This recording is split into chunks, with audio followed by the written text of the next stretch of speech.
Helmet ధరించి ద్విచక్ర వాహనాలు నడుపుతున్న మహిళలకు ట్రాఫిక్ పోలీసులు చీరలు బహుకరించారు. పెద్దపల్లి జిల్లా రామగుండం ట్రాఫిక్ ఏసీపీ శ్రీనివాస్ ఆధ్వర్యంలో హెల్మెట్ ధరించి ఆఫీస్, స్కూల్స్ కి వెళ్తున్న మహిళలకు వ్యాపారి సహకారంతో చీరలు కొని బహుకరించారు. ఎక్కువ మంది వాహనదారులు హెల్మెట్లు ధరించకపోవడంతో ప్రమాదాలు జరిగి మృత్యువాత పడుతున్నారని, హెల్మెట్ ధరించడంపై అవగాహన కల్పించడానికి ఈ కార్యక్రమం నిర్వహించినట్లుగా రామగుండం ట్రాఫిక్ ఏసీపీ శ్రీనివాస్ చెప్పారు.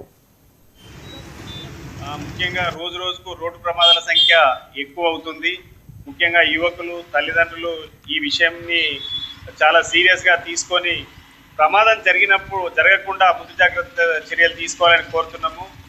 దానిలో భాగంగానే ప్రజలను అవేర్ చేసే కార్యక్రమాలు అనేక చోట్లల్లో, అంటే ఈ రామగుండం కమిషనరేట్ పరిధిలో మా సిపి గారు ఆదేశాల మేరకు కనీసం రోడ్డు ప్రమాదాలు 10 to 20% అన్న తగ్గించాలనే ఉద్దేశంతో ఈరోజు గోదావరిఖని పట్టణంలో హెల్మెట్ ధరించి ముఖ్యంగా మహిళలు తమ పిల్లల్ని స్కూల్స్కు, కాలేజ్కి తీసుకెళ్తున్న మహిళల్ని గుర్తించడము, అలాగే ఆఫీసులకు వెళ్తున్న మహిళల్ని గుర్తించి వారికి ఎంకరేజ్మెంట్లో భాగంగా స్థానిక భువనేశ్వరి క్లాత్ స్టోర్ యజమాని ఒక 10 చీరలు స్పాన్సర్ చేశారు.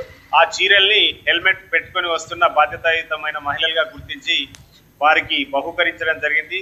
దయచేసి ఇలాంటి బహుమతుల కోసమని కాకుండా ఒక ప్రమాదం జరిగితే కుటుంబం అంతా ప్రభావితమయ్యే అవకాశం ఉంటుంది. సీఎం రేవంత్ రెడ్డి